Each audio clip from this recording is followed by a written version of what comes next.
Hi student, मैं हूं सौरभ देवल और इस वीडियो में आप लोगों के लिए लेके आया हूं जो आप लोगों की प्रश्नावली 1.2 है, इसका तीसरा क्वेश्चन। और इसमें भी हमें क्या करना है, अभाज्य गुणनखंड विधि द्वारा निम्नलिखित पूर्णांकों के एचसीएफ और एलसीएम ज्ञात कीजिए। क्या है कि कुछ हमें तीन ये क्वेश्चन दे रखे हैं और इन तीनों के हमें अभाज्य गुणनखंड विधि द्वारा एचसीएफ और एलसीएम ज्ञात करने हैं। कैसे होंगे इसके हमने पिछले वीडियो में क्वेश्चन कुछ लगवाए थे, उसी टाइप से ही लगेंगे। बहुत सिंपल से क्वेश्चन है ये, देखते हैं। तो यहाँ पर एक बात और आप लोगों को बता दें कि 1.2 प्रश्नावली से एक क्वेश्चन आपका यूपी बोर्ड में हर साल आता है, एचसीएफ एलसीएम से या अभाज्य गुणनखंड विधि से। ठीक है, तो यहाँ पे सबसे पहले पहला क्वेश्चन हम देखेंगे 12, 15 और 21 में एचसीएफ और एलसीएम ज्ञात करना है। तो सबसे पहले हम 12, 15 और 21 के अभाज्य गुणनखंड कर लेंगे।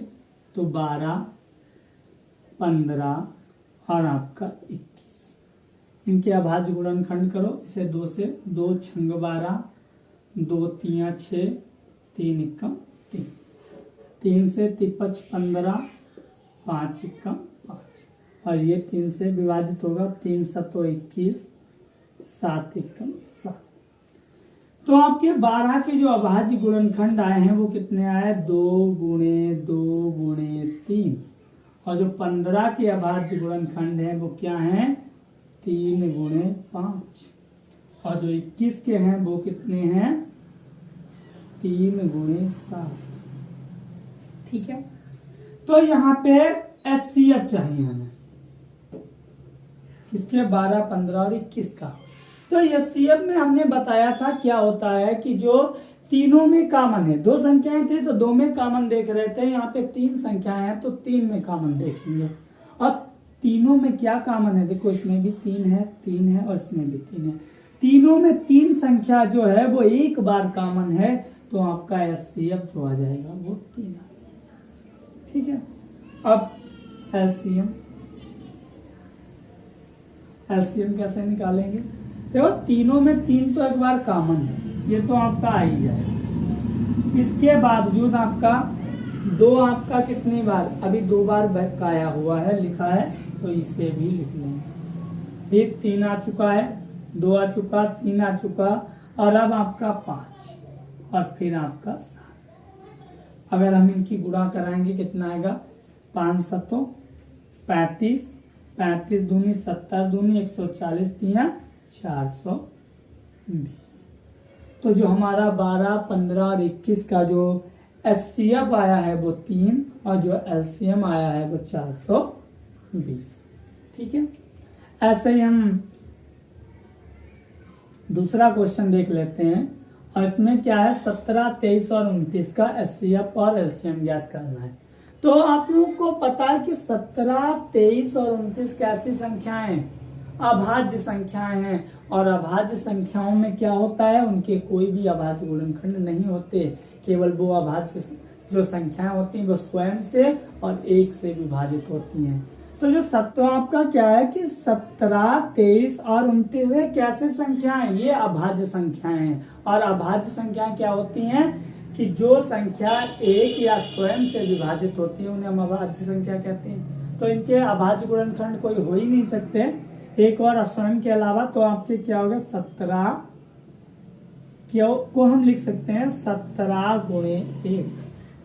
ऐसे ही हम 23 को क्या लिख सकते हैं, 23 गुणे 1। और 29 को हम लिख सकते हैं 29 गुणे 1। अब 17 एचसीएफ निकालना है हमें किसका, 17, 23 और 29 का। हमने क्या बताया कि जो संख्या तीनों में कॉमन हो। ठीक है, यहाँ पे क्या है, तीनों में देखो एचसीएफ कभी 0 नहीं आता। अब अगर आपको कुछ भी कॉमन ना मिले किसी भी संख्या में तो इसका मतलब 1 हो जाएगा। इसमें केवल यहाँ पे दिख रहा है कि तीनों में 1 ही है, तो 1 तो आपका कॉमन हो ही गया। ठीक है, अगर इसमें ना अगर कुछ आपको दिखे कि 1 जैसा कुछ भी नहीं है तो आप 1 लिखते हैं, 0 कभी नहीं होता एचसीएफ। ठीक है, तो ये आपका 1 हो गया। एलसीएम 17, 23 और 29। तो जो कॉमन एक है, एक से गुणा करने पे कोई फर्क नहीं पड़ेगा, तो ये आपके क्या आ जाएंगे, ऐसे ही आ जाएगा 17, 23 और आपका 29। इनकी आप गुणा कर लीजिए, जो आंसर होगा वही आपका क्या कहलाएगा, एलसीएम। तो 17 और 23 की गुणा कर लीजिए और फिर बाद में 29 की गुणा कर दीजिए। ये आपका देख लीजिए 17 23 से 7 या 21, एक हासिल लगा 2, 3 कम 3 2 5, ये आपका 7 दूनी 14 के 4, कितना बचा 1, 2 कम 2 और 1 3, कितना हो गया 1 9 3, और इसकी 29 से गुणा कर दो, तो 9 कम 9, 9 में 81 का 1 हासिल लगा 8, 9 3 27 और 8 कितना हो गया 35,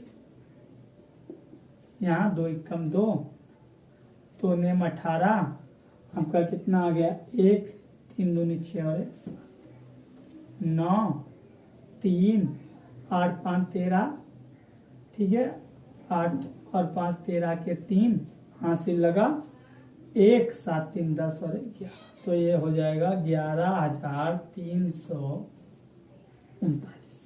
तो एचसीएफ आ गया 1 और एलसीएम आ गया 11,339। तो इसका जो है लास्ट क्वेश्चन बचा हुआ है, इसे हम देख लेते हैं। बहुत सिंपल है ये भी, देखो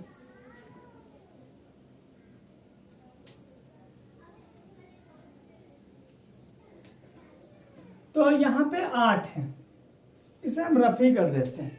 ये लोग आप लोग चाहे तो इसे नोट कर लेना अपना, देखो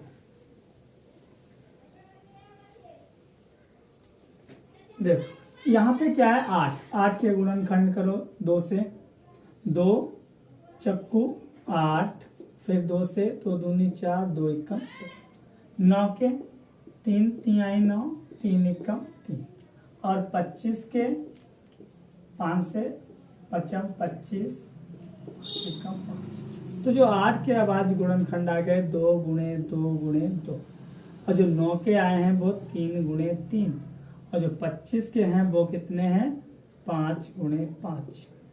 अब हमें एचसीएफ चाहिए किसका, 8 9 और आपका 25 का। अच्छा इसमें कुछ कॉमन दिख रहा है आपको, तीनों में कुछ कॉमन है, तीनों में कुछ कॉमन नहीं, और मैंने क्या बताया था अभी, और कुछ भी कॉमन नहीं है तो आप 1 लिख लीजिए, ठीक है, क्योंकि आपका एचसीएफ कभी 0 नहीं होता, क्योंकि अगर हम इसमें 1 से सब में गुणा करा दें तो कोई फर्क नहीं पड़ने वाला, इसलिए तीनों में 1 कॉमन हो गया, तो ये आपका 1 एचसीएफ। अब एलसीएम 8 9 25 का, तो ये क्या आ जाएगा 2 गुणे 2 गुणे 2, ये मतलब 8 ही आ गया, ठीक है, 3 गुणे 3 और आपका 5 गुणे। तो अगर इसकी गुणा कराओगे, देखो ये आपका 8 है, ये 9 है और ये 25, सीधे सीधे यही वैल्यू है, गुणा करा लीजिए, 25 8 200 नेमा 1800, तो इसका जो एलसीएम होगा वो आपका 1800 और एचसीएफ होगा 1, ठीक है। तो इसके जो हमने तीनों पार्ट आप लोगों को लगवाई दिए हैं, तो आप लोगों को अगली जो वीडियो में है आप लोगों को क्वेश्चन नंबर हम 4 लगवाएंगे, उसमें हम एचसीएफ और एलसीएम दिया होगा, या पहली संख्या दूसरी संख्या दी हो तो एचसीएफ की सहायता से एलसीएम कैसे निकालेंगे ये आप लोगों को मिलेगा। Thank you.